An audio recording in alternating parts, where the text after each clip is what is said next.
Story நேரம் தமிழ் வியூவர்ஸ்க்கு hi. Love for you அப்படிங்கிற சைனீஸ் மாடர்ன் டிராமாவை தான் இன்னிலிருந்து நம்ம சேனல்ல பார்க்க போறோம். புது டிராமா, ஆன் கோயிங் டிராமா. இது மட்டும் இல்லாம நிறைய பேர் கமெண்ட் செக்ஷன்ல இந்த டிராமா போட சொல்லி கேட்டே இருந்தீங்க. ஒரு ஃபியூ எபிசோட்ஸ் வரைய பார்த்தேன், நிஜமாவே சூப்பரா இருந்தது. இதை கண்டிப்பா நம்ம சேனல்ல போடணும் அப்படின்னு சொல்லிட்டு தான் இதை அடுத்து போடலாம் அப்படின்னு முடிவு பண்ணியாச்சு. இந்த டிராமா உங்க எல்லாருக்கும் ரொம்பவே பிடிக்கும் அப்படின்னு நினைக்கிறேன். அதனால ஒரு 2-3 எபிசோட சேர்த்து ஃபர்ஸ்ட் பார்ட்டா இன்னைக்கு இந்த வீடியோல பார்க்கலாம். வெயிட்டே பண்ணாம டைரக்டா டிராமாக்குள்ள போயிடலாம் வாங்க. எடுத்ததுமே நம்ம ஹீரோ சென்னு பேரு ஏதோ தெரப்பி செஷன்ல இருப்பான் போல. அந்த மாதிரி ரொம்ப கஷ்டப்பட்ட காலத்தை உன்னோட சைல்ட்ஹுட்ட பத்தி நினைச்சு பாக்கிறதுக்கு உனக்கே கஷ்டமா தான் இருக்கும்னு சொல்லிட்டு எனக்கு புரியுது. ஆனா அந்த கஷ்டத்துக்கு நீ போய் தான் ஆகணும். அங்க உன்னை கஷ்டப்படுத்தினவங்க யாரும் இது வந்து ஃபியூச்சர்ல நீ இருக்க. இப்ப யாரும் உன்கிட்ட வந்து அந்த மாதிரி கஷ்டமே படுத்த முடியாது. அது எல்லாமே பழசோடே முடிஞ்சிருச்சு. சோ அதனால ரொம்ப அதை பத்தி யோசிக்காம ரொம்ப பயப்படாம அந்த காலத்துக்குள்ள போன்னு சொல்ல ஏதோ ஞாபகம்லாம் சென்னைக்கு வருது. ஏதோ அடிதடியில இறங்கின மாதிரி, ரொம்ப இவன் சின்ன வயசுல கஷ்டப்பட்ட மாதிரி, நிறைய கஷ்டம்லாம் பட்டிருப்பான் போல. அடிதடி போட்டிக்கெல்லாம் போயிட்டு அதெல்லாம் ஞாபகம் வந்துட்டே இருக்கு. ஓகே, ரொம்ப உனக்கு கஷ்டமா இருந்ததுன்னா வேணா உன் ஃபேமிலியை பத்தி நினைச்சுக்கோயேன். இல்ல உன் ஃப்ரெண்ட்ஸ் யாராவது, இல்ல நீ ரொம்ப யார பாக்கணும்னு நினைக்கிறியோ அவங்கள பத்தி யோசிச்சுக்கலாம்லன்னு தெரப்பியில சொல்றாங்க. ஒன்னே நம்ம சென்னோட ஞாபகம்லாம் மீஜின்னு சொல்லிட்டு நம்ம ஹீரோயின் அவ பேர் தான் அது, அவளுக்கு போயிருது. பார்த்தா மீஜி எங்க டீசென்டா ட்ரெஸ் எல்லாம் பண்ணிட்டு நல்லா கெத்தா ஏதோ ஒரு பஸ் ஸ்டாண்ட்ல இருந்து இறங்கி நடந்து வந்துட்டு இருக்கா. டெங் அப்படிங்கிற ஒரு ஊருக்கு தான் இப்ப மீஜி போயிட்டு இருக்கா. அதே மாதிரி இந்த டெங் சிட்டியில தான் நம்ம ஹீரோவும் இருக்கான் போல சென்னு. அவன் பாட்டுக்கு ஆப்பிள்ல தோல் கட் பண்ணிட்டு உட்காந்துட்டு இருக்கான். இன்னொரு பக்கம் மீஜி அதே சிட்டிக்குள்ள உள்ள அப்படி கூட்டத்தோட கூட்டமா நுழைஞ்சிட்டு இருக்கா. அப்போ இந்த போர்ட்டர் எல்லாம் இருப்பாங்கல்ல, வெயிட் எல்லாம் தூக்கிட்டு வருவாங்களே, அந்த மாதிரி மீஜி கிட்ட ஒரு பையன் சூட்கேஸை வாங்கிட்டு, யார் மேடம் எங்க ஊருக்கு புதுசா கேட்க, என்ன இன்னுமா தெரியல, நான் தான் மீஜின்னு சொல்லிட்டு அவ இன்ட்ரடியூஸ் ஆயிக்கிறா. மீஜி அது போகும்போது அவ்வளவு அப்பாவி குழந்தையா போன, வரும்போது நல்லா ஏதோ பெரிய ஸ்டார் மாதிரி வந்திருக்கே, நான் தான் குப்பை ஆயிட்டேன்லன்னு சொல்லிட்டு அவன் லக்கேஜ் தூக்கி வண்டியில கட்டிட்டு கூட கூட்டிட்டு கிளம்பிட்டு இருக்கான். அப்ப நம்ம ஹீரோ சென்னைக்கிட்ட யாரோ போறாங்க. ஒரு சின்ன பொண்ணை கூப்பிட்டு பிரச்சனை பண்ணிட்டு இருக்கான். அது மட்டும் இல்லாம உனக்காக தான் வெயிட் பண்ணிட்டு இருக்கான்னு சொல்ல, இத்தனை நேரம் அமைதியா வெயிட் பண்ணவன் சின்ன பொண்ணை கூப்பிட்டு பிரச்சனை பண்றானான்னு சொல்லிட்டு வேகமா கிளம்பி வெளியே போறான். பொண்ணே எங்க பாத்துட்டு, பாத்தியாடா நான் தான் சொன்னேன்ல, மிடில் ஸ்கூல் பொண்ணு யாரையாவது கூப்பிட்டு பிரச்சனை பண்ணா உன்னை சென்னு காப்பாத்த வந்துருவான்ட்டு. அப்படிதானே அப்போ ஒரு பொண்ணை காப்பாத்துனா, அந்த பொண்ணு எங்கடா ஓடி போயிட்டாளா, அவன் ஞாபகம் வந்துச்சா பல வருஷத்துக்கு முன்னாடி காப்பாத்தினீங்கறான்னு சொல்லிட்டு நம்ம மீஜியை தான் பத்தி கிண்டல் பண்ணிட்டு இருக்காங்க போல. சென்னுக்கு பயங்கரமா கோவம் வந்துருது. கையில வெப்பன் எடுத்துட்டு இருக்காங்க மத்த ஃப்ரெண்ட்ஸ் எல்லாம், நம்ம சென்னோட ஃப்ரெண்ட்ஸ் எல்லாம். கதவை லாக் பண்ணிட்டு அவனை ஒரு வழி பண்ணிடலான்னு சொல்லிட்டு சென்னு பக்கத்துல போறான். அந்த பையன் கையில வெப்பன் எடுத்துட்டு போட்டுருவான்னு சொல்லிட்டு நம்ம சென்னையே மிரட்ட ஆரம்பிக்கிறான். சென்னை ஏன் வயிற்றுக்கிட்ட கத்தி வச்சிட்டு இருக்கா, நீ என்ன கோலையா, இங்க வா கண்ணு கிட்ட வைன்னு சொல்லிட்டு கத்திய நேரா கொண்டு போயிட்டு இருக்க. அந்த பையன் ஏதோ புது ஆள் போல அந்த வேலைக்கு பயந்துடுறான். சென்னா சாரிண்ணா, தெரியாம தப்பு பண்ணிட்டேன், அந்த பொண்ணுகிட்டே வம்பு பண்ண மாட்டேன், அது மட்டும் இல்லாம இங்க நான் வந்ததும் தப்புதான், இங்க இருந்து கிளம்பி போயிடுறேன்னு சொல்ல, கத்திய புடிச்சதுல சென்னு கையில வேற ரத்தம் வலிஞ்சிட்டு இருக்கு. அதுக்கப்புறம் போடான்னு சொல்லிட்டு சென்னு துரத்தி விட்டுறான். அங்க இருந்து ரவுடி பசங்க எல்லாம் ஓடி போயிடுறாங்க. சென்னுங்க ஏதோ கட்ட பஞ்சாயத்து மாதிரி தான் பண்ணிட்டு வாழ்ந்துட்டு இருப்பான் போல. அந்த பொண்ணு வரா, நான் என்ன காப்பாத்ததுக்கு ரொம்ப தேங்க்ஸ்ன்னு சொல்றா. இந்த பொண்ணு கூட்டு போய் பத்திரமா வீட்டுல விட்டுருங்கன்னு சொல்லிட்டு சென்னங்க வந்து அமுச்சு வைக்கிறான். இங்க பார்த்தா மீஜி வந்து இறங்குறா. அம்மா நீ வந்திருக்க விஷயம் சென்னுக்கு தெரியுமான்னு சொல்லிட்டு ஃப்ரெண்டு கேட்க, புடுறா காசு கையில வச்சுக்கோன்னு சொல்ல, மீஜியை நிறைய கொடுத்துருக்கன்னு அந்த பையன் சொல்லிட்டு இருக்கான். பரவாயில்ல வச்சுக்கோன்னு எந்த பதிலும் சொல்லாம நேரா வீட்டுக்கு கிளம்பி போறா. லாக் ஆயிருக்கு வீடு. 2 இழுத்து பாக்குறா. அடுத்து பார்த்தா கேட்ல பூட்டை உடைச்சிட்டு நேரா உள்ள போயிடுறா. வீடு பார்த்தா குப்பையா இருக்கு. மனுஷங்க ஏன்னா வாழ்றாங்களான்னு தெரியாத அளவுக்கு ஏதோ ரொம்ப நாளுக்கு முன்னாடியே யூஸ் பண்ணிட்டு போன மாதிரி அழுக்கா வேற இருந்துட்டு இருக்கு. இங்க ஒரு பக்கம் சென்னை கிட்ட மிஸ்டர் ஷாங் கூப்பிடுறாரு. நான் வர போன் அட்டன் பண்ணிட்டேன், போலாமா வாடா அப்படின்னு சொல்ல, ஏன்டா போன் அட்டன் பண்ணன்னு சொல்லிட்டு சென்னை திட்டிட்டே போனை வாங்குறான். ஒரு ஃப்ரெண்டு வந்திருக்காரு, நல்லா ஸ்னூக்கர் விளையாடுவாரு போல, என் மானமே போயிரும் போல, சென் நீ தான் வந்து என் மானத்தை காப்பாத்தணும் வாடான்னு சொல்லிட்டு மிஸ்டர் ஷாங்குன்னு சொல்லிட்டு பெரிய பாஸ் போல அவரும் கூப்பிட்டு இருக்காரு. அவரதுக்கு நம்மள இப்ப அங்க கூப்பிடுறாரு. அப்புறத்துக்கு அவரோட ஆளுங்க எல்லாம் வந்து இங்க சண்டை போட்டுட்டு இருக்காங்கன்னு சொல்லிட்டு அங்க ஒரு பொண்ணு இருக்கா, அவ கேட்டுட்டு இருக்கா. அவ்வளவு நல்லா ரவுடி மாதிரி நின்னுட்டு இருக்கா. ஏய் ஸ்னூக்கரிங்ல பயங்கரமா சென்னு பெரிய ஆளு, அதான் கூப்பிட்டுருக்காங்க போலன்னு சொல்லிட்டு பக்கத்துல இருக்க பையனும் சொல்லிட்டு இருக்கான். இங்க மீஜி வீட்டுக்கு வரவ ரூம்குள்ள போய் பாக்குறா. இந்த ரூம்ல நிறைய பொண்ணுங்க போற ட்ரெஸ் எல்லாம் இருக்கு. அதெல்லாம் பாத்துட்டு ஒரு குப்பை பைய எடுத்துட்டு வந்துட்டு எல்லாத்தையும் இந்த குப்பை பையில போட்டுட்டு இருக்கா. ஒரு பெயிண்டிங் ஒண்ணு டிரால இருக்கு. அந்த பெயிண்டிங் இவ வரைஞ்சதுதான் போல சின்ன வயசுல. அதெல்லாம் யோசிச்சு பாத்துட்டு எல்லா குப்பையும் காலி பண்றா. கிச்சன் கீழே ஒரு ஷெல்ஃப் இருக்கு. அதுல பேப்பருக்குள்ள ஒரு சாமி சிலை மடிச்சு வைக்கப்பட்டிருக்கு. அதை எடுத்து போய் சாமி மாடத்துல வச்சுட்டு வீட கிளீன் பண்ண ஆரம்பிக்கிறா. இன்னும் கொஞ்ச நேரத்துக்கு அப்புறமா சென்னு அவன் வேலையெல்லாம் முடிச்சுட்டு வீட்டுக்கு போலான்னு சொல்லிட்டு மீஜி வந்தால அந்த வீட்டுக்கு தான் அவனும் வரான். வீடு பார்த்தா உள்ள பயங்கரமா கிளீனா இருக்கு. ஏய் எத்தனை தடவை என் வீட்டுக்குள்ள வராத, கிச்சனுக்குள்ள போகாதுன்னு சொல்லிருக்கேன், துளி எதுக்கு உள்ள போனன்னு சொல்லிட்டு ஏதோ ஒரு பேர் சொல்லி ஒரு பொண்ணு பேரை சொல்லி கூப்பிட்டு இருக்கான். பார்த்தா உள்ள நம்ம மீஜி தான் குக் பண்ணிருக்கா. திரும்பி வண்டியான்னு சொல்லி இவ வெளியே வரா. இவளை பார்த்து சென்னு பயங்கரமா ஷாக் ஆகுறான். நீயான்னு சொல்லிட்டு கையில கட்டும் போட்டிருக்கத உடனே அவளும் பார்த்து வச்சிடுறா. எதுக்காக திருப்பி வந்தேன்னு சொல்லிட்டு கேட்க, ஏன் என் வீட்டுக்கு நான் திருப்பி வரக்கூடாதா என்னன்னு சொல்லிட்டு மீஜி கேட்டுட்டு இருக்கா. எனது இத போய் உன் வீடு நான் சொன்னேன்னு சொல்லிட்டு சென்னு கேட்டுட்டு இருக்கான். கிட்டத்தட்ட ஒரு 10 வருஷம் பேக்ல வாழ்ந்திருக்கேன்ல இந்த வீட்டுல, அப்போ அது என் வீடுன்னு சொல்லக்கூடாதா என்னன்னு சொல்லிட்டு கேட்டு அவ பாட்டுக்கு சாப்பிடுன்னு சொல்லிட்டு சூப்பை கொடுத்துட்டு அவளும் சேர்ந்து சாப்பிட்டுட்டு இருக்கா. அப்படியே கடந்த காலத்துக்கு போயிடுறாங்க. பல வருஷத்துக்கு முன்னாடி நம்ம மீஜி சின்ன பொண்ணா இருக்கும் போது அவளை ஒரு பஸ்ல ஏத்தி அவங்க அம்மா தான் கூட்டு வராங்க. நல்லா மேக்கப் போட்டு பயங்கரமா அப்படியே மினிக்கிட்டே தான் வராங்க அவங்க அம்மா பஸ்ல. கண்டக்டர் செக்கிங் பண்றதுக்கு வராருன்னு சொல்லிட்டு மீஜிய டிக்கெட்டே வாங்காம கூட்டு வராங்க போல, துணியை போட்டு உள்ள மறைச்சு வைக்கிறாங்க. கண்டக்டர் வராரு, அங்க யாருமா மறைஞ்சிருக்கா, என்னமா அது இவ்வளவு பெரிய பொண்ணு கூட்டு வந்து டிக்கெட்டே எடுக்காம வந்துட்டு இருக்க, நல்லா சட்டெல்லாம் போட்டு மேக்கப் எல்லாம் போட்டு மீனிக்கு தானே வந்துட்டு இருக்க, உனக்கு டிக்கெட் வாங்க கூட முடியாதான்னு சொல்லிட்டு 2 பேரையும் சேர்த்து அசிங்கப்படுத்திட்டு இருக்காங்க. இங்க பார்த்தா நம்ம சென்னும் குட்டி பையனா தானே இருப்பான், அவன் ஃப்ரெண்ட்ஸ் எல்லாம் அவன் கூட தான் இருக்கானுங்க. திருடி காசம் மாறிக்கலாம்னு சொல்லிட்டு ஒரு பாட்டி ஒருத்தங்க போறாங்க, அவங்க கிட்ட திருடலான்னு பாக்க சென்னை அடிக்கிறான். டேய், கஷ்டப்படுற பாட்டி கிட்ட எல்லாம் திருடக்கூடாதுடா, நல்லா ஈஸியா இருப்பாங்க பாரு, அவங்க கிட்ட இருந்து திருடிட்டு அதை போய் வித்து காசு ஏத்துக்கணும் புரியுதான்னு சொல்லிட்டு திருட்டு பசங்களா பிளான் பண்ணிருக்காங்க. ஆமாடா, இன்னைக்கு யாரோ உனக்கு சொந்தக்காரங்க வராங்க போலன்னு சொல்ல, எங்க அப்பா யாரோ ஆன்லைன்ல ஒரு பொம்பளை கூட கல்ல போட்டுட்டு இருக்காரு, அந்த பொம்பளை தான் வீட்டுக்கு வர போறா போல, நான் என்ன அவளெல்லாம் வந்து வீட்டுல விட்டுருவேன் நினைச்சிட்டு இருக்கேன்னு சொல்லிட்டு சென்னு கடுப்பாயிட்டு இருக்கான். பார்த்தா குட்டி மீஜி அந்த பக்கமா கையில வெயிட் எல்லாம் தூக்கிட்டு வந்துட்டு இருக்கா. அப்போ இந்த 2 குட்டி பசங்களும் போயிட்டு, ஏய் கிஃப்ட கூட நான் கையில வச்சிட்டு இருக்கேன், ஏதோ கிஃப்ட் பாக்கலாம் பண்ணிருக்குன்னு சொல்லிட்டு கேட்டுட்டு இருக்காங்க. முடியாதுன்னு சொல்லிட்டு மீஜி மிரட்டிட்டு இருக்கா. அங்க சென்னை ஹீரோ மாதிரி வேணும்னே வந்து காப்பாத்துற மாதிரி காப்பாத்தி அந்த 2 பசங்களையும் அவன் ஃப்ரெண்ட்ஸ் தான் துரத்தி விடுறான். நீ கவலைப்படாத, வெயிட்டா இருக்க போல நான் வச்சுக்கிறேன்னு சொல்ல மீஜி உடனே இவன் கிட்ட கொடுத்துடுறா. எங்க போறேன்னு கேட்க, இதான் எங்க ஊருக்கு புதுசா வந்திருக்கோம் நாங்க, இனிமேதான் வீடு கண்டுபிடிக்கணும்னு சொல்லிட்டு மீஜி சொல்லிட்டு இருக்கா. என்ன நம்பி கொடுத்துட்டேன்னு கேட்க, நீங்க தான் என்ன காப்பாத்தீங்க, உங்களை பார்த்தா நல்ல பையன் மாதிரி இருக்கு, அதான் கொடுத்துட்டேன் அப்படின்னு மீஜி சொல்றா. நீ நல்ல அப்பாவிதான், ஈஸியா ஏமாந்துருவன்ட்டு அவகிட்ட பேசிட்டு மீஜி அம்மான்னு கூப்பிடுறா. திரும்பி பாக்குறான். சென்னுக்கு ஞாபகம் வந்துருது, ஏற்கனவே அவங்க அப்பாவோட சாட்ல இந்த லேடியோட போட்டோவை தான் பார்த்தேன், இந்த லேடி தான் அவ பொண்ணையும் கூட்டிட்டு வீட்டுக்கு வரேன்னு சொல்லியிருந்தா, இந்த லேடி தான் அப்பாவோட புது செட்டப் போலன்னு சொல்லிட்டு இதுக்கும் மேல யாரையும் நம்பி எதையும் கொடுக்காதுன்னு சொல்லிட்டு கையில இருக்க கிஃப்ட் தூக்கிட்டு அங்க இருந்து ஓடி போயிடுறான். மீஜியை கூட்டிட்டு அவங்க அம்மா சென்னோட வீடு எங்க இருக்கோ தேடி கண்டுபிடிச்சு, நமக்கு இந்த வீடு கொஞ்ச நாளைக்கு தேவை, இல்லைன்னா ரோட்ல தான் நம்ம தூங்கணும், கொஞ்சம் அட்ஜஸ்ட் பண்ணிக்கோமான்னு கூட்டு வர அங்க உள்ள சென்னோட அப்பா கூட்டு போறாரு. இதுதான் என் பையன் சென்னோட ரூம், இதுக்கு மேல நீ மீஜி இங்கே தங்கிக்கோ, உனக்கு ஒரு குட்டியா பெட் உனக்கு நான் ஏற்பாடு பண்ணி கொடுக்குறேன் அப்படின்னு சொல்லிட்டு பேசிட்டு இருக்காரு. எல்லாரும் சாப்பிடறதுக்கு 3 பேரும் உட்காடுறாங்க. சென்னங்க வரான், கையில ஏதோ சாப்பாடு எல்லாம் வாங்கிட்டு வந்துட்டு இருக்கான். வா இந்த பாரு, புதுசா நம்ம ஃபேமிலி வந்திருக்காங்க, இன்ட்ரோடியூஸ் ஆயிக்கோன்னு சொல்லிட்டு அவங்க அப்பா கூட்டு போய் மீஜியும் மீஜியோட அம்மாவை இன்ட்ரோ வேற பண்ணி வைக்கிறாரு. மீஜி சென்னை பார்த்துட்டு முறைக்க ஆரம்பிக்கிறா. மீஜியோட அம்மா, என் பொண்ணு உங்களுக்கும் உங்க பையனுக்கும் கிஃப்ட் கூட கொண்டு வந்திருக்கான்னு சொல்ல, கிஃப்டா எடுமா பாக்கலாம்னு சொல்லிட்டு அவங்க அப்பா சொல்லிட்டு இருக்காரு. உடனே சென்னு பாத்துட்டு இருக்கான், அவன் தான் அந்த கிஃப்ட எடுத்துட்டு போயிட்டான்ல, அது வித்துதான் வீட்டுக்கு தேவையான சில பொருள் எல்லாம் வாங்கிட்டு வந்திருப்பான் போல, அப்படியா கிஃப்ட எடுப்பாரு அப்படின்னு சொல்லிட்டு நக்கலா பேசிட்டு இருக்கான். மீஜி போறா நேரா கிளம்பி ஒரு பெயிண்டிங் 4 பேரும், அதாவது ஒரு ஃபேமிலி ஒன்னா இருக்க மாதிரி ஒரு பெயிண்டிங் வரைஞ்சு இதுதான் கிஃப்ட்னு கொடுத்துடுறா. ஓ ரொம்ப நல்லா இருக்கு கிஃப்ட்னு சொல்லிட்டு அவரும் கேஷுவல் ஆயிடுறாரு. அவங்க அம்மா உள்ள வந்து, அப்படியா அந்த பையன் எடுத்துட்டு போயிட்டு திருடிட்டானா, அத சரி பரவாயில்ல நீ நல்லா சமாளிச்சு, அவர் ஒன்னு பாரு அந்த பெயிண்டிங்க பார்த்து பாராட்டினாரு, நமக்கு இந்த வீடு இப்போதைக்கு தேவை, சீக்கிரமா எனக்கு வேலை கிடைச்சதுக்கு அப்புறமா நம்ம மத்ததை சமாளிச்சுக்கலாம்னு சொல்லிட்டு மீஜியோட அம்மா சொல்லிட்டு இருக்காங்க. மீஜி அன்னைக்கு ரூம்ல, நம்ம சென்னோட ரூம்ல தானே தூங்க போறான். சென்னை அவனோட கட்டில எடுத்து படுத்துக்கிறான். மீஜி பக்கத்துல ஒரு பெட்ஷீட் மாதிரி போட்டு அதுல படுத்துட்டு இருக்கா. சென்னை அந்த ஒரே ஒரு ஃபேன் மட்டும் தான் இருக்கு, ரொட்டேஷன்ல இருக்கு, அவன் மட்டும் அவன் பக்கத்துல வச்சுட்டு நிம்மதியா தூங்க ஆரம்பிக்க மீஜி பாக்குறா. ரொம்ப திமிருதான்னு சொல்லிட்டு வேகமா ஜன்னல் கதவை திறந்து வச்சுட்டு தூங்க ஆரம்பிக்கிறா. ஆனா சென்னுக்கு ஜன்னல் திறந்தா வேகமா பனி அடிச்சு குளிரும் போல இரும ஆரம்பிக்கிறான். நல்லா வேணும்னு சொல்லிட்டு அவ பாட்டுக்கு நிம்மதியா ஜன்னலை திறந்து வச்சுட்டு தூக்கத்தை போட ஆரம்பிக்கிறா. இப்படியே டைம் ஓடிட்டு இருக்கு. அவங்க அப்பா அடுத்த நாள் கடைக்கு போய் ஏதோ சிகரெட் வாங்க போயிருப்பார் போல. நீங்க சிகரெட் வாங்குறீங்க, உங்க பையன் சிகரெட்டை கொண்டு வந்து விக்கிறான், என்ன டீலிங் அவங்களுக்குள்ளன்னு கேட்டு கடைக்காரர் போட்டு விட்டுறாரு. அவ்வளவுதான், சென்னை வீட்டுக்கு கூட்டு வந்து அவங்க அப்பா மண்டி போட வச்சு டார்ச்சர் பண்ண ஆரம்பிக்க மீஜி வீட்டுக்கு வரா. நீ தானம்மா சிகரெட் எடுத்துட்ட, சொல்லு அவன் ஒண்ணும் பண்ணலன்னு சொல்லிட்டு மீஜியோட அம்மா சொல்ல வச்சிட்டு இருக்காங்க.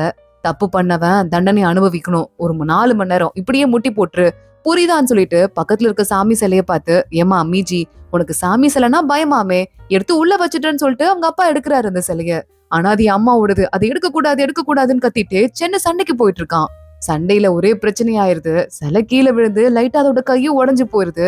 அவ்வளவுதான், ரொம்பவே சென்னை அப்செட் ஆயிடுறான். அது அவங்க அம்மா கொண்டு வந்ததான். சென்னை அன்னைக்கு ரூம்க்கு நேரா போயிட்டு மீஜி எங்க இருக்கான்னு சொல்லிட்டு தேட ஆரம்பிக்கிறான். பார்த்தா மீஜியும் இல்ல, அங்க அந்த சிலையும் இல்ல. சென்னவள தேடிட்டே வெளியே வரும்போது மீஜி ஆத்துக்கிட்ட அதை கொண்டு வந்துட்டு இருக்கா. அங்க வெள்ளை மண் இருக்குமா, அந்த மண்ணை வச்சு அதோட கையை சரி பண்ணலாம்னு சொல்லிட்டு ட்ரை பண்ணிட்டு இருக்கா. எதுக்குடி எங்க அம்மாவோடது நீ எடுத்துட்டு வந்தேன்னு கேட்டு சிலைய புடுங்கிட்டு சென்னை அங்க இருந்து கிளம்புறான். மீஜி தண்ணிக்குள்ள விழுந்துடுறா. ஸ்விம்மிங் தெரியாம காப்பாத்துங்கன்னு கத்திட்டு இருக்கா. சென்னு காதுலயே உழுவுல, அவன் பாட்டுக்கு போயிட்டு இருக்கான். மீஜி கண்ணை திறந்து பாக்குறா. அவங்க அம்மா பக்கத்துல உட்காந்துட்டு இருக்காங்க. என்னாச்சுடா செல்லம் உனக்கு? என்ன பாரு உன்னை நல்ல வேலை யாரோ ஒருத்தங்க பார்த்து கூட்டு வந்தாங்க, இல்லன்னா என்ன ஆயிருக்கும்னு சொல்லிட்டு கேட்க, என்ன நினைச்சிருந்தா என்ன காப்பாத்திருக்கலாமா, கண்ணுக்காத மாதிரியே போனாமா அப்படின்னு சொல்ல மீஜியோட அம்மா அழுதுட்டு இருக்காங்க. இன்னும் கொஞ்ச நாளைக்கு பொறுத்துக்கோ, அப்புறம் நம்ம நல்லபடியா வாழலாம் அப்படின்னு சொல்லிட்டு இப்போதைக்கு இந்த வீட்டை விட்டா நமக்கு வாழ்றதுக்கு வேற வழியே இல்லைன்னு சொல்லிட்டு இருக்காங்க. சென்னை அதெல்லாம் காதுல வாங்குறான். யோசிச்சு பாத்துட்டு இருக்கான். மீஜி கொஞ்ச தூரம் போயிட்டான் தான். ஆனா அவ லைட்டா மயங்கினதுக்கு அப்புறமா மறுபடியும் அவளை வந்து காப்பாத்தி அவன் தான் அவளை காப்பாத்தி ஃபர்ஸ்ட் எய்ட் எல்லாம் கொடுத்திருக்கான். அதுக்கப்புறம் அங்க வந்து கிளம்பி போயிருக்கான். அந்த சிலையை எடுத்துட்டு போயிட்டு நல்லா நியூஸ் பேப்பர் எல்லாம் சுத்தி மறுபடியும் அதை போய் சிங்க் அடியிலேயே போய் வச்சிட்டு இருக்கான். இங்கேயாவது எங்க அம்மா கொடுத்த சிலை பத்திரமா இருக்கட்டும்னு சொல்லிட்டு மீஜி அன்னைக்கு அவனோட ரூமுக்கு போறா. நீ என் ஃபேமிலியில ஒரு ஆளா இல்லான்னு பாக்குறல, அது நடக்கவே நடக்காதுன்னு சொல்லிட்டு சென்னை மீஜி கிட்ட அப்பையும் சொல்ல, நான் கண்டிப்பா உன் ஃபேமிலியில ஒரு ஆளா ஆகுறனா இல்லையான்னு மட்டும் பாருன்னு சொல்லிட்டு மீஜி அவன்கிட்டயே சவால் போட்டுட்டு இருக்கா. அப்புறம் ஒரு நாள் சென்னை தேடி அவன் எந்த இடத்துல கேம் விளையாடிட்டு இருப்பானோ ஸ்னூக்கர், அந்த இடத்துக்கு மீஜி போறா. ஹேய் மீஜி உன்னை பார்க்க வந்திருக்காடா, எதுக்குடா உன்கிட்ட காசு கேட்க வந்திருக்காளான்னு சொல்லிட்டு மத்த குட்டி பசங்க எல்லாம் கிண்டல் பண்ணிட்டு இருக்காங்க. ஆமா ஆமா எங்க அப்பாட்டி கேட்டு புடுங்கினது பத்தாதுன்னு இப்ப ஏன்ட்ட வேற கேக்குறா போலன்னு சென்னும் கூட அவ்வளவு காலாய்க்கிறான்.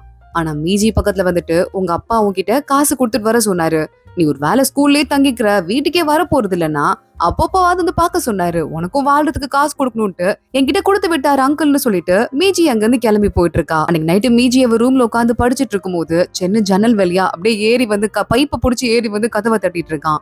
கதவு திறந்துதானே இருக்கு, அது வழியா வரலாம்ல, ஏன் இப்படி கம்பி ஏறி வரேன்னு சொல்லிட்டு மீஜி கேக்குறா. இது ஏன் வீடு, நீதான் எக்ஸ்ட்ராவா வந்திருக்க, நான் எப்ப வேணா வருவேன், தேவையில்லாம பேசிட்டு இருக்காதுன்னு மீஜிய பழி வாங்கறதுக்கு அவளோட ஸ்கூல் பேக்கை தூக்கி கீழே எரிஞ்சிட்டான். மீஜி பாக்குறா, ஏன்டா அப்படி பண்ற, உனக்குலாம் அறிவே இல்லையான்னு சொல்லிட்டு திட்ட ஆரம்பிக்கிறா. அடுத்த நாள் மீஜி அவ கிளாஸ்ல போய் உட்காந்துட்டு இருக்கும் போது ஸ்கூல் ஃபுல்லா ஒரு ட்ரிப் கூட்டு போறாங்க போல பக்கத்துல இருக்க தீம் பார்க்குக்கு. எல்லா பசங்களும் பயங்கரமா எக்ஸைட்டடா இருக்காங்க. ஆனா மீஜிக்கு என்னவோ ஒரு மாதிரி கவலையா தான் இருக்கு. எல்லாத்துக்குமே மீஜிக்கு பயம் மட்டும்தான். எல்லா கிளாஸ் பசங்களையும் ஒன்னாதான் கூட்டு போயிருக்காங்க. சோ சென்னோட கிளாஸும் அங்கதான் வந்துட்டு இருக்கு. சென்னி கிட்ட மீஜிய பத்திரமா கூட்டு போயிட்டு வரணும்னு சொல்லிட்டு அவங்க அப்பா சொல்லிருப்பாரு போல. மீஜி அங்க இருந்து எஸ்கேப் ஆகி ஓட்டுறதுக்கு பாக்குறா. சென்னு நல்லா சட்டைய கொத்தா புடிச்சிடுறான். உன்னை நல்லா பாத்துக்கணுமாமே, வா வா நல்லா பாத்துக்கிறேன்னு சொல்லிட்டு அவள அங்க இருந்து கூட்டு போயிட்டு இருக்கான். அங்க தீம் பார்க்ல எலக்ட்ரிக் பம்பர் கார் இருக்கும்ல, ஒரு கார் ஓட்டிட்டு போய் இடிப்பாங்கல்ல, அந்த கார் ஓட்டிட்டு இருக்காங்க. இதுல போலாமான்னு சொல்லிட்டு இவளை பார்த்து சென்னு கேக்குறான். மீஜியும் பயந்துட்டே ஆனா ஒரு கார்ல போய் ஏறி உட்காந்துடுறா. அந்த கார்ல ஏறினதும் யாரும் கீழே இறங்க கூடாது, தர ஃபுல்லா எலக்ட்ரிக் இருக்கு, புரியுதான்னு சொல்லிட்டு டீச்சர் கத்துறாரு. அத பார்த்ததுமே சென்னுக்கு பயமா இருக்கு. ஆனா அவனுக்கு இருக்க பயத்தையும் மீஜியால புரிஞ்சுக்க முடியுது. ஏன்னா அந்த சென்னு திருட்டு வேலை எல்லாம் பண்ணால, அதனால அவங்க அப்பா அவனை கூட்டு போயிட்டு ஏதோ கொடூரமா ட்ரீட்மெண்ட் எல்லாம் கொடுத்துருப்பாரு போல. இஷ்டத்துக்கு என் பேச்ச கேட்காம உன் இஷ்டத்துக்கு எவன்டா ஆட சொன்னது, உனக்கு இருக்க வரைய உயிர் இருக்க வரைய நான் தான் உன் அப்பா, உன் அம்மா ஆனா இவன் கூடயாவது நடுவுல ஓடி போனாலான்னு வேற எனக்கு தெரியாது, நான் தான் உன் சொந்த அப்பனான்னு சொல்லிட்டு.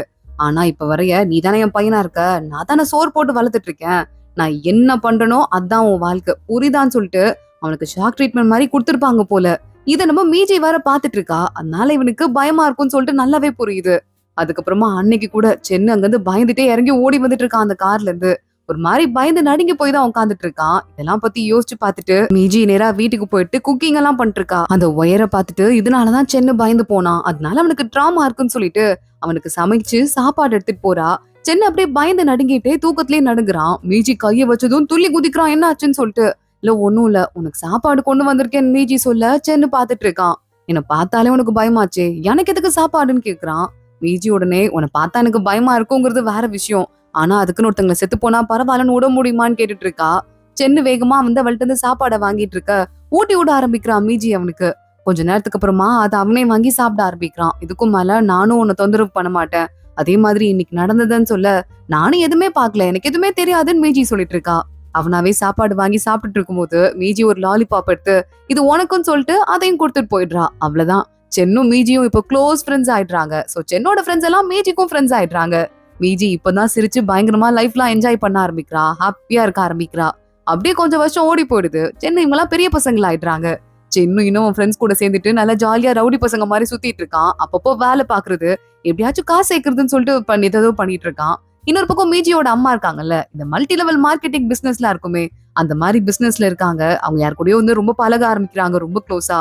அந்த ஆளு கிஃப்ட் எல்லாம் வாங்கி கொடுக்க அந்த கிஃப்ட் எல்லாம் வாங்கி பாக்ஸ தூக்கி போட்டு அவங்க அம்மா எல்லாத்தையும் பேக்குல எடுத்து வச்சுட்டு ஏன்னா சென்னோட அப்பாக்கு தெரியக்கூடாதுன்னு ஒளிச்சு வச்சு வாழ்ந்துட்டு இருக்காங்க. ஒரு தடவை அப்படிதான் அவங்களுக்கு ஏதாவது ரிங்கு வாங்கிக்கலாம்னு சொல்லிட்டு கடைக்கு போயிருக்காங்க. அப்போ மீஜிய பாத்துட்டு கடைக்கார லேடி, இது யார் உங்க பொண்ணான்னு கேட்க, ஆமா ஆமா நல்ல படிப்பா, எலிட் கிளாஸ்ல கூட இருக்கான்னு சொல்ல, அப்படியாமா உனக்கு என்ன வயசுன்னு சொல்லிட்டு கடைக்காரங்க கேக்குறாங்க. இன்னைக்குதான் எனக்கு பிறந்த நாள், எனக்கு 16 வயசுன்னு சொல்லிட்டு மீஜி சொல்றா. எங்க ஊர்ல ஒரு சம்பிரதாயம் இருக்கு. 16 வயசுக்கு பொண்ணுக்கு ஒரு பிரேஸ்லெட் போடுவாங்க. நல்ல முத்திரை இருக்க மாதிரி. அதாவது அந்த பொண்ணு வாழ்க்கை நல்லா இருக்கும்னு சொல்லிட்டு. நீங்களும் வாங்குங்களேன்னு சொல்ல, சரி மீஜி உனக்கு எது பிடிச்சிருக்குன்னு பாருன்னு அவங்க அம்மா வேண்டாம் வெறுப்பா சொல்றாங்க. மீஜி அம்மா இதுமா அப்படின்னு சொல்லிட்டு இருக்கா. அதுக்குள்ள அவங்க அம்மாக்கு போன் வந்துருது. போன் எடுத்துட்டு போய் தனியா பேச ஆரம்பிக்கிறாங்க. எதுவா இருந்தாலும் அப்புறம் பாத்துக்கலாம், அம்மாக்கு வேலை இருக்குன்னு சொல்லிட்டு மீஜியோட அம்மா கிளம்பிடுறாங்க. மீஜியும் அந்த பிரேஸ்லெட்டை கழட்டி வச்சுட்டு கிளம்பி போயிட்டு இருக்கா. இங்க சென்னோட ஃப்ரெண்ட்ஸ் ஏதோ ரவுடி கூட்டத்துல இருந்து வேலை பாப்பாங்க போல. அந்த ரவுடி பசங்களோட எல்லாம் அவன் ஊர் சுத்திட்டு இருக்கும் போது அந்த இடத்துல மீஜியோட அம்மா ஒரு ஆள் கூட அந்த ஹோட்டல் ரூம்குள்ள போறத அங்க இருக்க ஒரு பையன் பாக்குறான். சென்னை ஏதோ டெலிவரிக்கு போயிட்டு இருக்கான். அவன் சென்னு வெளியே வந்ததும் ஃப்ரெண்டு சொல்லிட்டு இருக்கான், மீஜியோட அம்மா உள்ள போனாங்கடா அப்படின்னு சொல்லிட்டு. ஆமா ஆமா அது அவங்களோட பாய் ஃப்ரெண்ட் தான் சொல்லிட்டு சென்னு கண்டுக்காம போயிட்டு இருக்கான். அப்ப அங்க ஒரு ரவுடி பையன் வந்து, இங்க பாரு பொருள் எல்லாம் கொண்டு வந்து தரதான் உன் வேலை, மறக்காம கொண்டு வந்து தந்துரு புரியுதா அப்படின்னு சொல்லிட்டு கிளம்ப நம்ம சென்னு வீட்டுக்கு போயிட்டு இருக்கான். பார்த்தா ஆப்போசிட்ல மீஜி வரா. கையில குட்டியா ஒரு கேக் வாங்கிட்டு உள்ள போறா. சென்னு கண்டுக்காத மாதிரி நேரா அங்க இருந்து கிளம்பிடுறான். மீஜி வீட்டுக்குள்ள போய் லைட் எல்லாம் ஆஃப் பண்ணிட்டு கேண்டில் எல்லாம் கேக்ல ஏத்தி வச்சுட்டு, அடுத்த பர்த்டே காச்சும் நான் தனியா இருக்க கூடாது கடவுளே பிளீஸ்ன்னு சொல்லிட்டு கேண்டில் ஊதுறா. லைட் ஆன் ஆகுது. பார்த்தா நம்ம சென்னுதான் பக்கத்துல நின்று இருக்கான். நீ எப்படா திரும்ப வந்தேன்னு கேட்க, நீ வேண்டிட்டு இருந்தல்ல, தானாவே கடவுள் என்ன கொண்டு வந்து இங்க விட்டார் போலன்னு சொல்லிட்டு சென்னு கலாய்க்கிறான். நாளைக்கு நீ ஃப்ரீயா இருக்கியா என்னன்னு கேக்குறான். இல்ல ஃப்ரீ தான், எனக்கு வேலை எல்லாம் எதுவும் இல்லைன்னு சொல்லிட்டு மீஜி சொல்றா. அப்படி வேலை எதுவும் இல்லைன்னா கூட வீட்லயே அடங்கிரு, எங்கேயும் வெளியே போகாதுன்னு சொல்லிட்டு அந்த கேக்கை வந்து ஒரு விரல நக்கிட்டு நேரா கிளம்பி போயிட்டு இருக்கான். ஹாப்பி பர்த்டேன்னு சொல்லிட்டு. மீஜி பரவாயில்ல, பிறந்த நாள் அன்னைக்கு ஒரு வாழ்த்தாச்சும் வந்துச்சேன்னு சொல்லிட்டு சிரிக்க ஆரம்பிக்கிறா. அவங்க அம்மாவை மறுபடியும் உங்க பாய் ஃப்ரெண்ட் வந்து டிராப் பண்ண, உங்க அம்மா காதுல போட்டிருந்த தோடெல்லாம் கழட்டிட்டு லிப்ஸ்டிக் எல்லாம் அழிச்சிட்டே மறுபடியும் வீட்டுக்குள்ள வராங்க. மீஜிட்ட வந்துட்டு, நாளைக்கு நைட்டு இங்க பாரு, நான் வந்து அம்மா ஒரு மல்டி லெவல் மார்க்கெட்டிங்ல இருக்கேன்ல, அங்க ஒரு ஃபங்க்ஷன் வைக்கிறாங்க. அம்மா பண்ண சாதனைக்கு தான் பாராட்டே, நிறைய பொருள் நான் வித்திருக்கேன். அதனால நீயும் கண்டிப்பா நாளைக்கு வரணும். ஒரு கப்பல் எடுத்து போறோம். அந்த கப்பல்ல நிறைய கேக்கு சாப்பாடெல்லாம் இருக்கும்னு சொல்லிட்டு, சரி ஓகே பர்த்டே முடிஞ்சுச்சா நல்லபடியா, அம்மாவும் ரொம்ப பிஸி ஆயிட்டேன்டா, வேற ஒண்ணு தப்பா எடுத்துக்காதுன்னு சொல்லிட்டு அங்க இருந்து கிளம்பி போயிட்டு இருக்காங்க. மீஜி அப்படியே சைலண்டா படுத்துட்டு இருக்கா. இங்க சென்னு மறுபடியும் அவன் ஃப்ரெண்ட்ஸோட பேசிட்டு இருக்கான். நீயும் வாடா, அந்த பொருள் எடுத்து கொடுக்கறதுக்கு கப்பல்ல தான்டா போய் பொருளா எடுத்து கொடுக்கணும்னு சொல்ல, சரி எடுத்து கொடுக்கணும் அவ்வளவுதானே, ஓகே நான் வரேன் அப்படின்னு நம்ம சொல்லிடுறான். ஒரு படகு எடுத்துட்டு அந்த கப்பல்ல சில அடிக்கிறதுக்கு பொருள்லாம் அடிச்சு நாசம் பண்றதுக்கு நிறைய கம்பு கட்டெல்லாம் எடுத்துட்டு போவாங்க போல. அதுக்குதான் நம்ம சென்னோட வேலையை போயிட்டு இருக்கான் கிளம்பி. இங்க பார்த்தா அதே மாதிரி இந்த பெரிய அந்த ஃபெர்ரி போட்ல நம்ம மீஜி இருக்கால, அவளோட அம்மாக்கு பாராட்டு விழாவே நடக்குது. இதே மாதிரிதான் எல்லாரும் டார்கெட் வச்சு நிறைய பொருளை வித்து தரணும்னு சொல்லிட்டு ஏதோ டேப்லெட் மாதிரி விற்பாங்க போல. கிரீன் டேப்லெட், இதை சாப்பிட்டா ஞாபக மருதிலாம் இருக்காது அப்படின்னு சொல்லிட்டு, உடம்பு சக்தா இருக்கும் அப்படின்னு. அங்க நம்ம மீஜிக்கு ஒரு மாதிரி உடம்பு முடியல, சீசிக்கா இருக்க போல அவளுக்கு அந்த பெரிய போட்ல போறதால.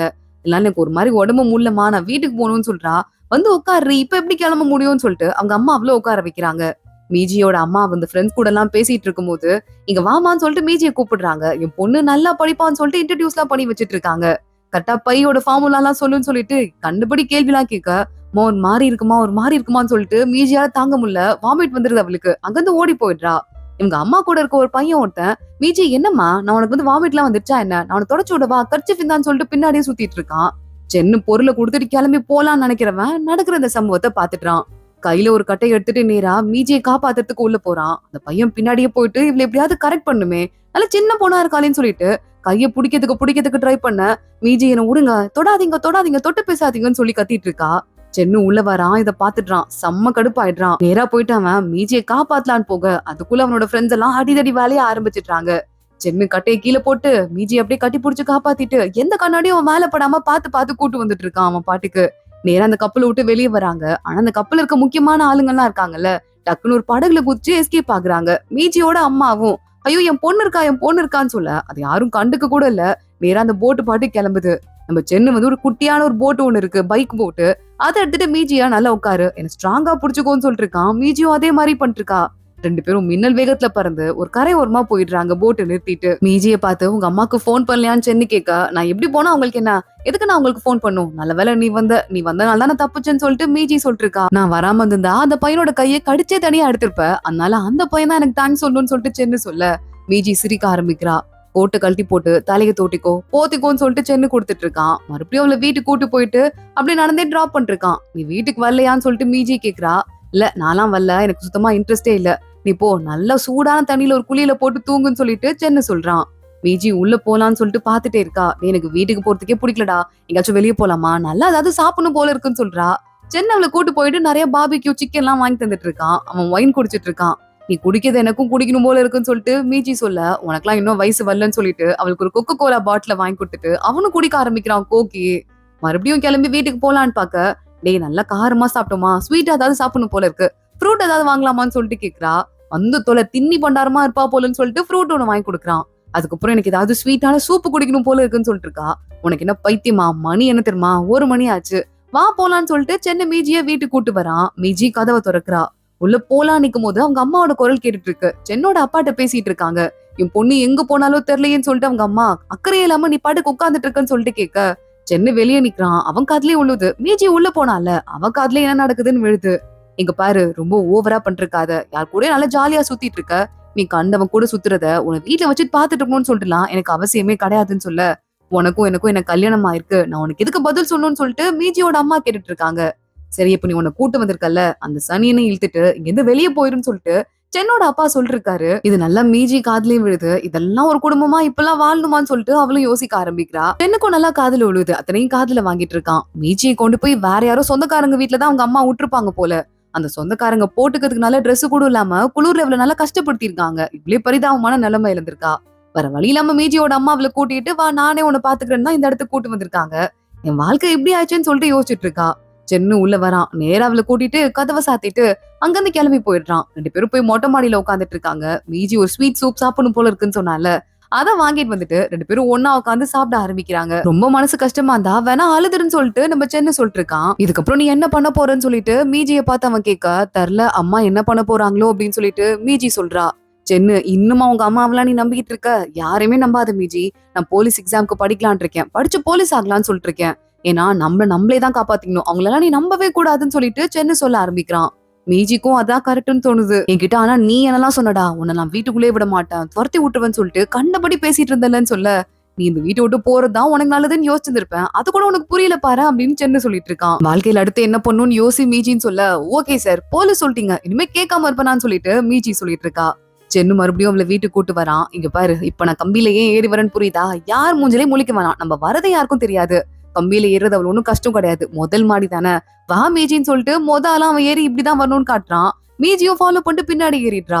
சரியான கேட்டுடி, நீ இவ்வளவு சீக்கிரம் வருவேன்லாம் கத்துக்குவேன்னு நினைக்கவே இல்லைன்னு சொல்லிட்டு அவளை பத்திரமா வீட்டுக்குள்ள விட்டு, சரி ஓகே பத்திரமா இரு, நான் போயிட்டு வரேன்னு சொல்லிட்டு சென்னை அங்க இருந்து கிளம்பிடுறான். அடுத்த நாள்ல இருந்தே போலீஸ் எக்ஸாம்க்கு சீக்கிரமா பாஸ் ஆகணும்னு சொல்லிட்டு ரன்னிங் பண்றது அப்படின்னு ஃப்ரெண்ட்ஸ் கூட சேர்ந்து எவ்வளவோ முடிஞ்ச அளவுக்கு ரன்னிங் எல்லாம் பண்றான். இப்ப அவன் வேற ஸ்கூல்ல படிச்சிட்டு இருக்கான், ரொம்ப ஃபேமஸா இருப்பான் போல. அவனுக்கு ஏதோ ஸ்டடி மெட்டீரியல் கொடுக்கணும்னு சொல்லிட்டு மீஜி அங்க வரா.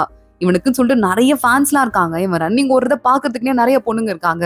மீஜி இவன் கூட க்ளோஸா இருக்கத பாத்துட்டு அந்த பொண்ணுங்களுக்கு எல்லாம் செம்ம கடுப்பா இருக்கு. அவ புக் எல்லாம் கொடுத்து வந்துட்டு இருக்கா. ஏய் யாரு நீ, அவன் கூட எதுக்கு க்ளோஸா இருக்கன்னு கேட்க, நான் வீட்டுலதான் இருக்கேன்னு சொல்லிட்டு மீஜி சொல்லிட்டு இருக்கா. வீட்டுல இருக்கியா, எப்படி நான் தாண்டி அவன் வீட்டுல இருக்கணும், அவனை கல்யாணம் பண்ணிட்டு நீ எதுக்கடி இருக்கன்னு சொல்லிட்டு இவளை டார்ச்சர் பண்றதுக்கு 4 பேர் வர ஆரம்பிக்க, சென்னங்க வந்துட்டான். உங்களுக்கு என்ன பிரச்சனை, இவனும் நானும் ஒரே வீட்டுல தான் இருக்கும், ஒழுங்கா இங்க இருந்து ஓடி போயிருங்கன்னு சொல்லிட்டு மீஜி அங்க வந்து கூட்டு போறான். மீஜி அவ கிளாஸ்க்கு வரா. ஆனா அவ ஃப்ரெண்டு ஒருத்தி வரா. நீ இந்த கிளாஸ்ல ஏதோ ஹாட் பாயோட பயங்கர க்ளோஸா இருக்கியா மேரி, அதனால இந்த ஸ்கூல்ல இருக்க பொண்ணுங்க கூட உன் மேல வெறியா சுத்திட்டு இருக்காங்கன்னு சொல்ல, இது என்ன பெரிய பிரச்சனையா போச்சுன்னு சொல்லிட்டு மீஜி நினைக்கிறா. சென்னு கூட உட்காந்துட்டு, நீ ரொம்ப ஃபேமஸ் ஆயிட்ட போல, உன்னால எனக்கு எல்லா இடத்துலயும் பிரச்சனைடான்னு சொல்ல, அழகா இருந்தாலே அப்படிதான் சொல்லிட்டு சென்னு பால காட்டிட்டு இருக்கான். மறுபடியும் அந்த பொண்ணுங்க வந்துட்டு, மீஜி நாம பக்கத்துல உட்காந்துக்கலாமான்னு கேட்க, மீஜி தள்ளி போயிட்டு இருக்கா. ஒரு டெஸ்காவை தள்ளி போக போக சேரா நம்ம சென்னோட ஃப்ரெண்டு மத்த பொண்ணுங்க எல்லாம் இருக்காங்கல்ல, அவங்க எல்லாம் வந்து உட்காந்துட்டு இருக்காங்க. நானும் அவன் வீட்டுல தான் இருக்கேன், நானும் அவன் வீட்டுல தான் இருக்கேன்னு சொல்லிட்டு ஆள் அழுக்கு சொல்லிட்டு இருக்காங்க. கடைசி சேர் ஒண்ணு சென்னு பக்கத்துல இருக்கிறது மட்டும் தான் காலியா இருக்கு. மீஜி நீங்க வந்து உட்காரு, ஏன்னா இவதான் என் வீட்டுல இருக்கான்னு சொல்லிட்டு சென்னு அங்க மீஜி உட்கார வச்சிடுறான். இந்த ஃபேன்ஸ் எல்லாம் கடுப்பாயிட்டு அங்க இருந்து ஓடி போயிடுறாங்க. என்ன அவமானம் பாரு அப்படின்னு சொல்லிட்டு மீஜி அதெல்லாம் பத்தி கவலைப்படாம படுக்கு நிம்மதியா சாப்பிட்டு உட்காந்துட்டு இருக்கா. அன்னைக்கு நைட்டு மீஜி உட்காந்து அவ வீட்டுல படிச்சிட்டு இருக்கா. சென்னங்க வரான். ஜன்னல் வழியா எட்டி பாத்துட்டு, ஹே உனக்கு சூப்பரான ஒரு டிஷ் வாங்கிட்டு வந்திருக்கேன்னு சொல்லிட்டு இதை சாப்பிடுன்னு சொல்லிட்டு கொடுத்துட்டு இருக்கான். மீஜி பாக்குறா. சரி ஓகே, எக்ஸாம் ப்ரிப்பரேஷன் எல்லாம் எப்படி போகுதுன்னு கேட்க, சூப்பரா போகுது, அடுத்து நான் போலீஸ் ட்ரைனிங்க்கு போயிட்டேன்னு வச்சுக்கேன், சீக்கிரமா பாஸ் ஆயிடுவேன், பார்த்து பத்திரமா இருன்னு சொல்லிட்டு இவ தலையிலே ஒரு அடி அடிச்சுட்டு நேரா அங்கிருந்து கிளம்புறான். தின்னப்பயலா இருப்பான் போல, இன்னமும் மாறாம சுத்திட்டு இருக்கான் பாருன்னு சொல்லிட்டு மீஜி சிரிச்சிட்டு இருக்கா. அடுத்த நாள் அவனுக்கு எக்ஸாம் இல்ல. மீஜி கிளாஸ்ல உட்காந்து படிச்சிட்டு இருக்கா. அப்ப சென்னோட ஃப்ரெண்ட் அங்க வரான். சென்னி என்ன ஆச்சுன்னு தெரியல, ஐடி கார்டு எடுக்கணும்னு சொல்லிட்டு அவன் வீட்டுக்கு போனான். வரவே இல்ல. மீஜி இன்னைக்கு கொஞ்ச நேரம் தான் அவனுக்கு இருக்கு, எக்ஸாம் டைம் முடிய போகுதுன்னு சொல்ல மீஜி யோசிச்சு பாக்குறா. அவங்க அப்பா கண்டுபிடிச்சிட்டான், அவ்வளவுதான், சென்னை விட மாட்டான் நல்லா இருக்கிறதுக்குன்னு சொல்லிட்டு மீஜியும் ஃப்ரெண்டும் வேகமா ஸ்கூல்ல கூட எதுவும் டீச்சர்ட்ட கூட சொல்லாம நேரா கிளம்பி வெளியே ஓடி போயிட்டு இருக்காங்க. போய் கதவை திறந்து விட்டுட்டு இருக்கா நம்ம மீஜி. கரெக்டா அவங்க அப்பா வர கீழே வந்துட்டு இருக்காரு, சென்னோட அப்பா. கீழ ஏதோ ஒரு ஆன்டி கிட்ட பேசிட்டு இருக்க. அதுக்குள்ள ஓடி போயிட்டு ஃப்ரெண்டு உள்ள போயிட்டு சென்னை ஒரு ரூம்குள்ள கட்டி போட்டு வச்சிட்டு இருக்கான் அந்த ஆளு. உடைக்க ஆரம்பிக்கிறான். டேய் கத்தி எடுத்து தூக்கி போடுன்னு சொல்லிட்டு சென்னு கத்த ஆரம்பிக்கிறான். அவன் கிச்சன்ல தேடி கத்தி எடுத்து போடுறதுக்குள்ள மீஜி அந்த அங்கிள் கிட்ட, அங்கிள் கொஞ்சம் காசு குடுக்குறீங்களா? கொஞ்சம் உடம்பு முடியாத மாரி இருக்கு. டாக்டர்ட்ட போயிட்டு வரேன் அப்படின்னு சொல்லிட்டு கேட்டுட்டு இருக்கா. உன்ன மாரி பணிவா என் பையன் பேசினா எவ்வளவு நல்லா இருக்கும்னு சொல்லிட்டு, இன்னும் அந்த காசு வச்சுக்கோ. கடனா கேக்குற குடுக்காம இருப்பனான்னு சொல்லிட்டு அந்த ஆளும் குடுத்துட்டு இருக்கான். குடுத்துட்டு வெளிய ஏதோ சத்தம் கேக்குதேன்னு சொல்லிட்டு நேரா கிளம்பி மாடிக்கு வந்து பாக்குறான். பார்த்தா சென்னு ரூம்ல இல்ல. கத்தி எடுத்து போட்டதும் கட்ட கழட்டிட்டு அங்க இருந்து ஓடி போயிருக்கான். மீஜி அவன் ஓடி போறத பார்த்துட்டு இப்பதான் அவளுக்கு நிம்மதியா இருக்கு. சரி ஓகே சென்னு கிளாஸ்க்கு போயிருவான். கண்டிப்பா வந்து பாஸ் ஆயிருவான்னு சொல்லிட்டு யோசிச்சுட்டு இருக்கா. ஆனா அங்க சென்னோட ஃப்ரெண்டு ஒருத்தன் நிக்கிறான். ட்ரைனிங் எல்லாம் வேலையெல்லாம் முடிஞ்சு டெஸ்ட் எல்லாம் முடிஞ்சு எல்லாத்தையும் பார்சல் பண்ணி உள்ள எடுத்து வச்சிட்டு இருக்காங்க. இதுக்கும் மேல வெயிட் பண்ண முடியாதுப்பா. ப்ளீஸ் பான்னு சொல்ல, ப்ளீஸ் என் ஃப்ரெண்டுக்காக இன்னும் கொஞ்ச நேரம் வெயிட் பண்ணுங்க. அவன் உயிரை கொடுத்து பிராக்டிஸ் பண்றான்னு சொல்லிட்டு அவன் ஃப்ரெண்டு கத்தி அழுவ ஆரம்பிக்கிறான். இவங்களும் போனா போதுன்னு கொஞ்ச நேரம் நிக்கிறாங்க. சென்னை அதுக்குள்ள ஆனா ஓடி வந்துட்டு இருக்கான். ரொம்ப லேட் ஆயிடுது. அவன் வரதுக்குள்ள அவங்க கிளம்பி போயிடுறாங்க. ஏன்டா என்னடா ஆச்சுன்னு சொல்லிட்டு சென்னை கேட்க ஃப்ரெண்டு தலையிலேயே அடிச்சுட்டு அழுதுட்டு இருக்கான். நான் இவ்வளவு சொல்லி பார்த்தேன்டா, என் மேலதான்டா தப்பு அப்படின்னு சொல்லிட்டு சென்னைக்கே ஒரு மாதிரி கஷ்டமாயிருது. அவ்வளவுதான் எல்லாமே வேஸ்டா போச்சுன்னு சொல்லிட்டு பயங்கர சோகத்தோட மறுபடியும் வீட்டுக்கு வந்துட்டு இருக்க அவங்க அப்பா அவனோட பேக் எல்லாம் எடுத்து போட்டு வச்சிருக்கத சென்னு பாத்துடுறான். எதுக்காக நீ வந்துட்டு என் பேக் எல்லாம் எடுத்தையா அப்படின்னு சொல்லிட்டு சென்னு கொஞ்சம் கடுப்பாயிடுறான். எதுக்கு நீ போலீஸ் வேலைக்கு போயிட்டு உன் சொந்த அப்பா யாருன்னு சொல்லிட்டு கண்டுபிடிக்க போறியான்னு சொல்லிட்டு மறுபடியும் சென்னை பேச ஆரம்பிக்க, என் லைஃப்ல இதுக்கு மேல உனக்கு எந்த உரிமையும் இல்லையா, உனக்கு எந்த உரிமையும் இல்லைன்னு சொல்லிட்டு சென்னு கத்த ஆரம்பிக்கிறான். எது எனக்கு எந்த உரிமையும் இல்லையா? நான் சொல்ற வேலைக்கு தான் நீ போகணும். ஈபில உனக்கு வேலை வாங்கி தரேன்னு சொல்ல, கரண்ட்னா எனக்கு பயம் இருக்குன்னு தெரிஞ்சுட்டு என் வாழ்க்கையை நீ கடைசி வரைய கண்ட்ரோல் பண்ணுன்ட்டு என்ன இந்த வேலைக்கு போ சொல்றத, நீ எல்லாம் உண்மையா மனுஷனே கிடையாதுன்னு சொல்லிட்டு சென்னு கத்த ஆரம்பிக்கிறான். மறுபடியும் கரண்ட் ஷாக்கு வைக்கிறதுக்கு இவன் கையெல்லாம் கட்டி போடுறதுக்கு அந்த ஆள் கயிறெல்லாம் வெளியே எடுக்க ஆரம்பிக்க சென்னு பயங்கரமா கடுப்பாயிடுறான். கையில கிடைக்கிறதெல்லாம் எடுத்து அந்த ஆள் மேல அவங்க அப்பா மேல அடிக்கிறதுக்கே போயிடுறான். ஆனா ஒரு நிமிஷம் யோசிச்சு பார்த்துட்டு உன்ன மாதிரியே நானும் மாற விரும்பல, நீ இவ்வளவு கேவலமான ஜந்தாவே இருந்துக்கோன்னு சொல்லிட்டு சென்னு நேரா அங்கிருந்து கிளம்பி கோச்சிட்டு வெளியே போயிடுறான். மீஜி எங்க கிளாஸ்ல இருக்கும் போது டீச்சர் கூப்பிடுறாங்க. உங்க வீட்ல யாருக்கோ உடம்பு சரியில்லையாமா, போய் பாருன்னு சொல்லிட்டு இருக்காங்க. மீஜி பாக்குறா. அவங்க அம்மாக்கு தான் ஏதோ ஆபத்து போல நினைச்சு கிளம்பிட்டு இருக்கா. பார்த்தா போற வழியில எல்லாம் கூட அவங்க அம்மா வேலை பாக்குறாங்களோ ஒரு கம்பெனி, அந்த கம்பெனி எதிர்த்து ஏமாத்திட்டாங்க, என் காசை வாங்கிட்டு ஏமாத்திட்டாங்கன்னு சொல்லிட்டு ஆளுக்கு பிரச்சனை பண்ணிட்டு இருக்காங்க. மீஜி அப்படிதான் நம்ம அம்மாவை அரெஸ்ட் பண்ணிடுவாங்களோன்னு சொல்லிட்டு ஹாஸ்பிட்டலுக்கு போறா. பார்த்தா அவங்க அம்மா ஹாஸ்பிட்டல்ல உட்காந்துட்டு இருக்காங்க. இந்த சென்னோட அப்பன் தலையில ஏதோ அடிபட்டு கீழே விழுந்துட்டாண்டி. இவனுக்கு ஏதோ நரம்புல ரத்த கசிவு இருக்கு போல. இவனுக்கும் சேர்த்து நம்ம செலவு பண்ண வேண்டியிருக்கு. சென்னை காணோம். இவனுக்கும் எனக்கும் என்ன கல்யாணம் ஆயிருக்கு, நான் ஏன் செலவு பண்ணுன்னு சொல்லிட்டு நேரா அந்த லேடி வீட்டுக்கு போறா. எங்க இவன் காசை ஒளிய வச்சிட்டு இருக்கானோ தெரியல. ஒரு பாஸ்புக்க கூட யாருக்கும் தெரியாம மறைச்சு வச்சிட்டு இருக்கான் பாருன்னு சொல்லிட்டு திட்டிட்டே தேட ஆரம்பிக்கிறா. இன்னொரு பக்கம் மீஜி சென்னுக்கு போன் போடுறதுக்கு ட்ரை பண்ணிருக்கா. ஆனா யாரும் கதவெல்லாம் தட்ட ஆரம்பிக்க மீஜியோட அம்மா அப்படியே வீட்டுக்குள்ளேயே யாரும் இல்லாத மாதிரி ஒளிஞ்சிட்டு இருக்கா. மீஜிக்கு சர்ஜரியில சைன் போட கூட மனசு இல்ல. ஏன்னா அப்பா கூட இல்ல, எப்படா சைன் போறதுன்னு யோசிக்க ஆரம்பிக்கிறா. மீஜி அங்க உட்கார்ந்துட்டு இருக்கும் போது சென்னு ஒரு வழியா வந்துட்டான். அவங்க அம்மா மீஜியோட அம்மா அங்கதான் இருக்காங்க. இப்பயாவது வரணும்னு தோணுச்சேப்பா, உன்னோட அப்பா தான், நீ தான் பாத்துக்கணும்னு சொல்ல, இருந்தாலும் நானும் ஒரு ஸ்டூடெண்ட் தானே, என் மேல உங்களுக்கு ரொம்ப மலை போல தைரியம் போல, என்ன போய் பே பண்ண சொல்றீங்க? நீங்க எங்க அப்பாவை கல்யாணம் பண்ணிக்கிறேன்னு சொல்லிட்டு தானே வந்தீங்க, கடைசி வரைய பாத்துக்குவேன்னு சொன்னீங்க, இன்னும் சாக கூட இல்ல, அதுக்குள்ள கழட்டி விட்டு போறீங்க, இதெல்லாம் ஒரு ரிலேஷன்ஷிப் சீன்னு சொல்லிட்டு காரி துப்பிட்டு இருக்கான். மீஜிக்கு அடுத்து சாப்பிடுறதுக்கு இதெல்லாம் சாப்பிடுன்னு சொல்லிட்டு ஏதோ வாங்கி கொடுத்துட்டு இருக்கான். நீ 3 நாளைக்கு முன்னாடி போன் பண்ணல, என்னால எடுக்க முடியல அப்படின்னு சொல்லிட்டு சென்னை ஏதோ சொல்ல வரான். ஆனா அதுக்குள்ள பேசுறதுக்குள்ள சீரியஸா இருக்காங்க போல உள்ள அவங்க அப்பா. அதனால ஆளுங்க எல்லாம் அவசர அவசரமா ஓடிட்டு இருக்காங்க. ட்ரீட்மெண்ட் வேக வேகமா நடக்க ஆரம்பிக்குது. சென்னைக்கு கொஞ்சம் இமோஷனலா தான் இருக்கு. என்னதான் இருந்தாலும் கொடுமைப்படுத்தினாலும் சொல்லிட்டு அப்பா தானே மனசுக்குள்ள ஏதோ யோசிப்பான் போல. பேஷண்ட் பிரெயின் டெட் ஆயிட்டாங்கப்பா, இதுக்கு மேல ட்ரீட்மெண்ட் பார்க்க முடியாது, சைன் பண்ணுங்கன்னு சொல்ல சென்னத்துல சைன் பண்ண ஆரம்பிக்கிறான். அப்ப ஏதோ ஒரு டெஸ்ட் எடுத்திருப்பான் போல. அந்த டெஸ்டோட ரிசல்ட் அங்க வருது. என்னன்னு பார்த்தா கரெக்டா அவங்க அப்பா இறந்து போயிட்டாருன்னு வேற தகவல் சொல்லிட்டு இருக்காங்க. மீஜி நீயும் நானும் ஒரே குடும்பம் கிடையாதுன்னு சென்னு மீஜிட்ட போயிட்டு, ஆனா எங்க அப்பா வந்துட்டு உங்க அம்மா கூட ஏதோ ஒரு வகையில ஒரு தொடர்புல இருந்துட்டாரு, அதனால உனக்குன்னு சொல்லிட்டு ஒரு 18 வயசு ஆகுற வரைய என்னோட வீட்டுல நீ இருந்துக்கோ, அதுக்கப்புறம் உங்க அம்மாவை கூட்டிட்டு இங்க இருந்து நீ கிளம்பி போயிடணும் புரியுதான்னு சொல்ல, அவங்க அப்பாவோட உயிர் போறத சென்னு கரெக்டா பாத்துட்டே இருக்கான். அப்ப உனக்கு ஞாபகம் வருது, ஒரு டெஸ்ட் ஒன்னு எடுத்தான்ல, சென்னை இந்த ஆளோட பையன் தான் அப்படிங்கறது அதுல கன்ஃபார்ம் ஆயிருக்கு போல. அழுதுட்டே அவன் பாட்டுக்கு அமைதியா நின்னுட்டு இருக்கா. மீஜி பாக்குறா. இல்லடா கவலைப்படாதான்னு சொல்லிட்டு கைய புடிச்சு நின்னுட்டு இருக்கா. அப்படியே இப்படியே டைம் ஓடி போயிடுது. அவங்க அப்பாக்கு அவரோட இறுதி சடங்கெல்லாம் நம்ம சென்னை பண்ணிடுறான். இதோட தான் இந்த ஃபர்ஸ்ட் பார்ட் முடியுது. ஃபர்ஸ்ட் பார்ட்டே ஒரு இமோஷனல் ரோலர் கோஸ்டரா இருந்ததுல அடுத்தடுத்து என்ன ஆக போகுது, மீஜி எதுக்காக மறுபடியும் சென்னை பார்க்க வந்தா, இதுக்கும் மேல உங்களுக்கு நடுவுல என்ன ஆச்சு அப்படிங்கறதெல்லாம் அடுத்தடுத்து பார்க்கலாம். இந்த வீடியோவை லைக் பண்ணிக்கோங்க, மறக்காம நம்ம சேனலுக்கு சப்ஸ்கிரைப் பண்ணி பெல் ஐக்கனையும் கிளிக் பண்ணிக்கோங்க. அடுத்த வீடியோல பார்க்கலாம். அது வரைய பாய்.